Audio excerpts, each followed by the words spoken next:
That's great. Thank you very much. It's great to be here, and it's great for me also to hear Luke and Lorraine. I hope what I say will chime with their presentations, and it also brings it home to Cumbria. I'm just going to share my screen. Can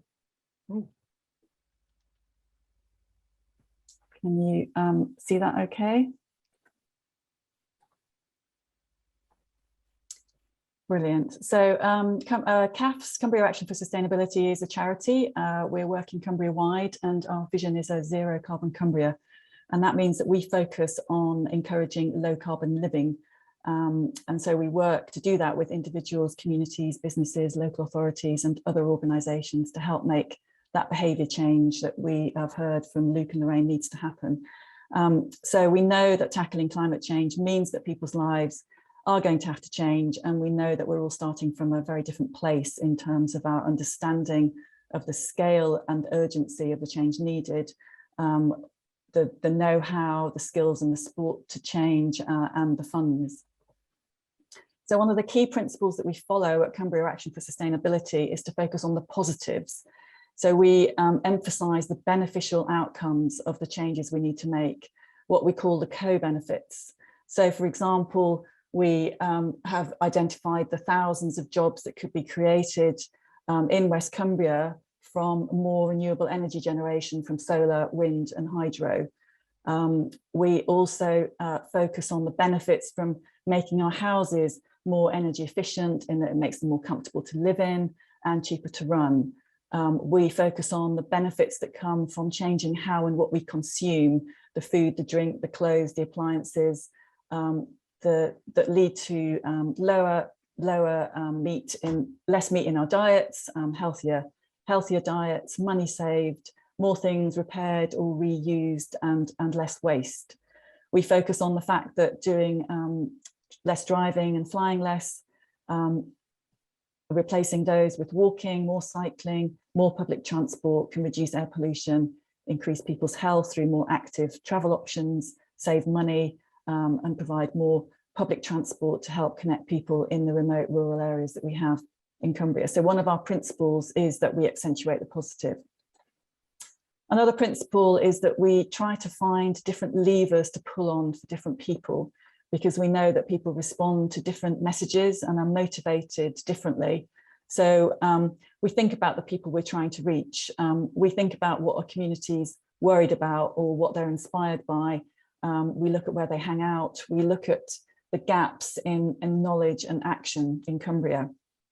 So there are those two things that we do. We're positive, and we do lots of different things to reach diverse audiences.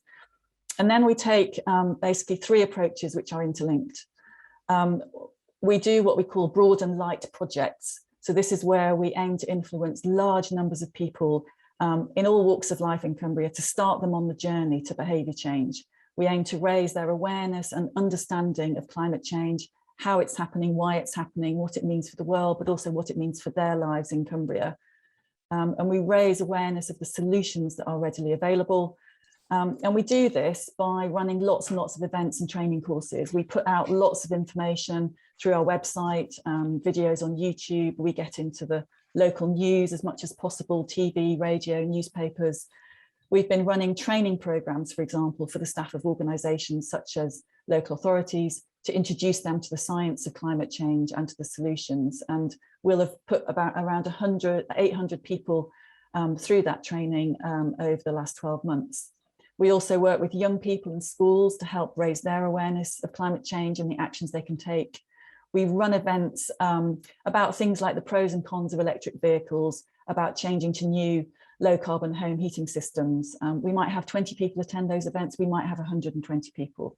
We also support numerous community groups across Cumbria for them to run their own events on all sorts of things, such as growing local food or running repair cafes where people can bring their broken appliances or clothes or furniture to have them repaired. We help those community groups put on interesting, engaging films and talks. So collectively, our work and that of the community groups, through that we're reaching thousands of people. So what happens next is that some people will not quite be ready yet to think about it. Life is complicated enough, and there might be a bit of putting your head in the sand or in the water. Some people want to know more, they will read or they'll Google, they'll look for more information, they might join one of those local community groups. Some people will talk about it with their friends, family, work colleagues, spread interest in it. And some people will act on what they now know. So they might turn their heating down, they might take up cycling, they might replace their light bulbs with more energy efficient versions. So we call this our broad and light approach, as I've said, and it will lead to some behaviour change, but it has a ripple effect amongst people's networks and friendship groups and communities. It probably won't save much carbon. It's actually quite difficult for us to assess that. So our next challenge is then how to turn those ripples into waves in Cumbria. So the second approach we take is more targeted, and it's what we call narrow and deep. So we secure funding to work with specific groups or communities to implement change through exemplary projects. And one example of this is the work we did with the community in Thwaites to help bring about the installation of a publicly owned and accessible electric vehicle charge point for those people in the area who can't charge at home, or for those businesses passing through the area using electric vehicles who need a charge. Another example is our Coal to Cosy Homes scheme, which is targeted at people in Cumbria who are at risk of fuel poverty. So these are people who are living in damp, drafty, hard to heat homes, which makes the cost of heating too high. So we go there and install draft proofing and energy efficient light bulbs. We help people understand their fuel bills and how to use their heating more efficiently. And in some cases, we can enable more significant changes such as new boilers or cavity wall insulation. Another example is our work with the Ambleside community. Over the last few years, we've helped a group of 10 or so people create a thriving community interest company called Ambleside Action for a Future, or AFAF for short. And we've been supporting their interest in solar energy generation, helping them to understand the potential for solar energy. We've discovered that the town could generate around 60% of its own electricity if solar panels were installed in all the right places. And we're now helping them to secure funding to scale up the solar panel installation. We've also created carbon footprint calculators for households and businesses in Ambleside to use, and these are actually available for anyone to use on our website. So we've now got some waves that we've created now. We've got broad awareness amongst large numbers of people. We've got several exemplary projects in more targeted places where action has been taken to reduce carbon emissions, and we showcase those projects and promote them to other areas. We've involved individuals, households, community groups and other organisations in diverse projects. We're putting lots of information out there through lots of different channels.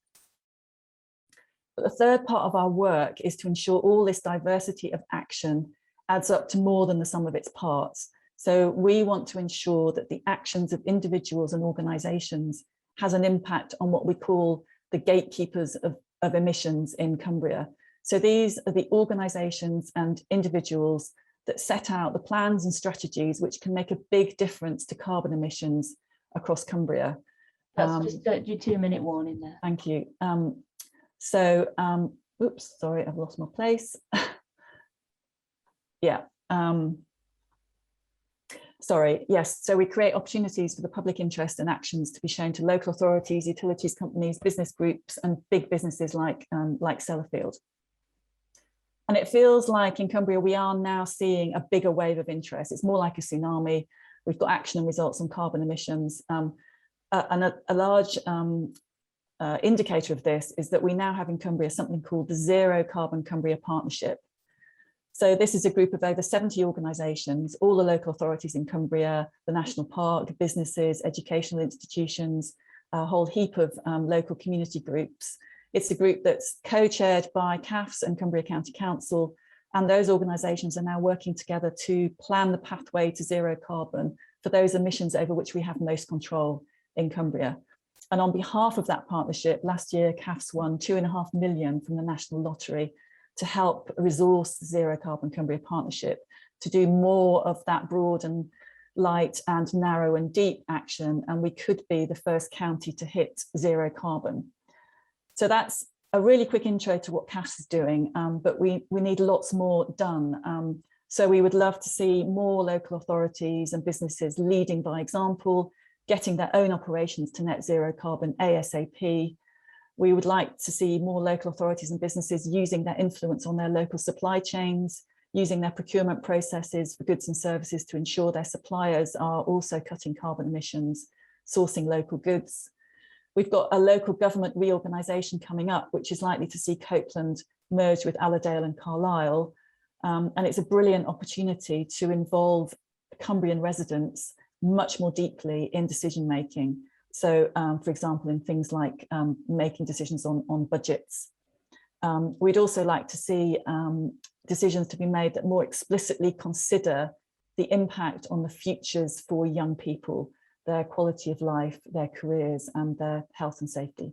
I shall stop there.